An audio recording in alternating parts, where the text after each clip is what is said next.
Yeah, I'm older than the internet. I think we all are. Except for Junior. Except for Junior.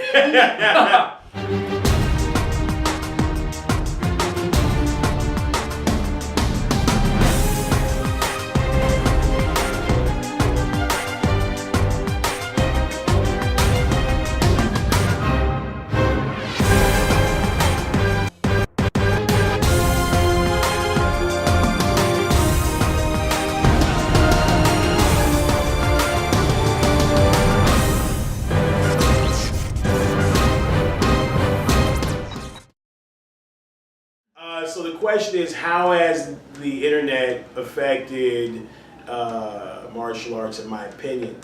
I'm going to speak specifically for YouTube, because YouTube, I think, is the biggest influencer on martial arts. That being said, I think it's good and bad. The good part is if you have a foundation in martial arts, any martial arts, where you know your stances, your basic punches, your basic blocks. Every time you see something else, it's like going to a seminar where you can learn something different.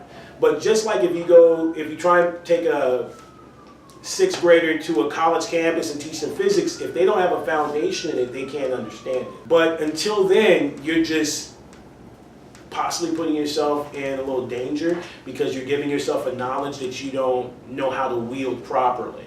Yeah. So that would be my idea.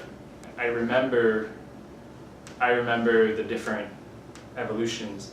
So, and it's even in the Kung Fu movies. You know, it's like, it's a manual, it's a book, right?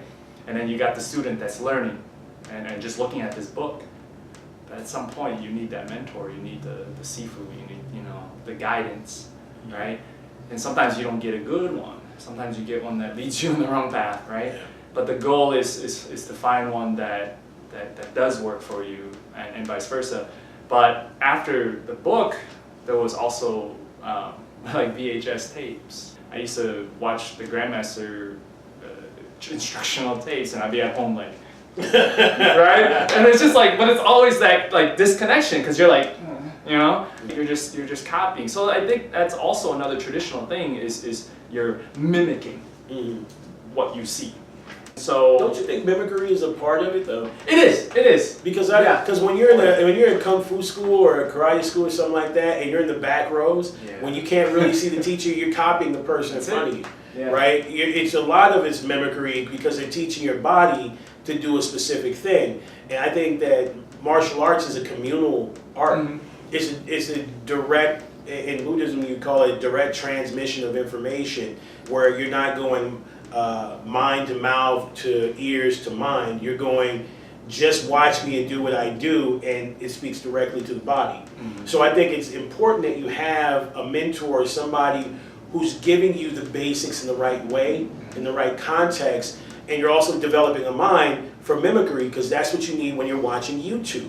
Because what you're doing, that guy's not in your room, is not going to critique everything you do bad, so you have to be able to mimic what he does as best as you can. And that's something that comes from, you develop that in a school with other people. I definitely think in the beginning stages, when you're learning something, the mimicking is there. Just as I'm, discovering is at some point you gotta let it go. And I love that. And I think, but I think also that's like a, because lots of traditional martial arts, they want to keep you, they want you to stay there, and they want you to like not reveal so much secrets. That kind of like that's what I would run into a lot. So it was just mimicking, and then you would never learn to express yourself. But then after the VHS, then we had the DVDs, right? And people are selling DVDs and that kind of stuff. So now we have YouTube, and people are creating their own channels, and you have the different instructors that are sharing their knowledge and that kind of stuff. But I think what's cool is the access. I didn't know this art existed, and then there might be a documentary that you can follow, right? And I think that's really cool. And so the internet, like all things, it's opened that up, the access and the exposure, right? But in the end, it's what you do with that knowledge. And if you don't have someone that community to shape you, in a healthy way, it could be dangerous, and you might be someone who tries it and you get hurt, or maybe something in you doesn't sit right and you end up hurting other people. If you're learning all these things, but not the humility, not the humanity, then you are you could possibly go out there and hurt somebody else.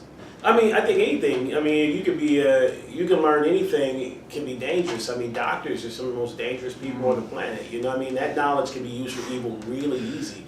Pharmacists could be the same thing. You're never going to get 100% healthy people, but you can try to make them as healthy as you can. You know, so there's no way you're going to get a room full of kids and somebody's not going to use it for selfish gain, because we're all human beings. Yeah. You know what I mean? And if you have an advantage over someone else, that's literally the definition of power. So some people are going to use their power in ways that are going to be to the detriment of others, and some people are going to use their power to help and improve others. But I think all people have to play with it, because I think I've been a bully at some point in time. I've bullied some people, but I've also been bullied, right? And I chose to go the other way, to not bully people anymore, right?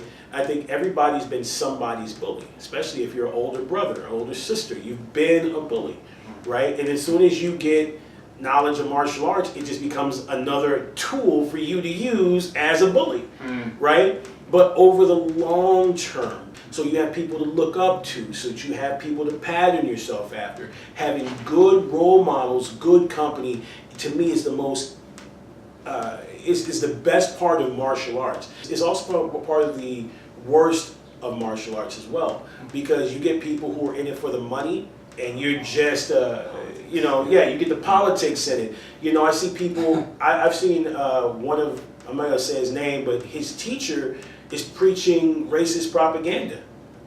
And I'm like, you realize you got black people in your class, right? And I'm like, if they're patterning themselves after you, you're creating other people who are perpetuating racist propaganda based in your thing. But this is not what you're here to do.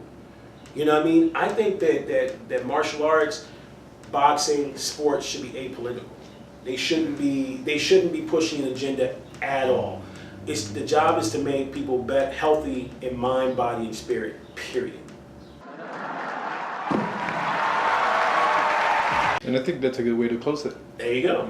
Yeah.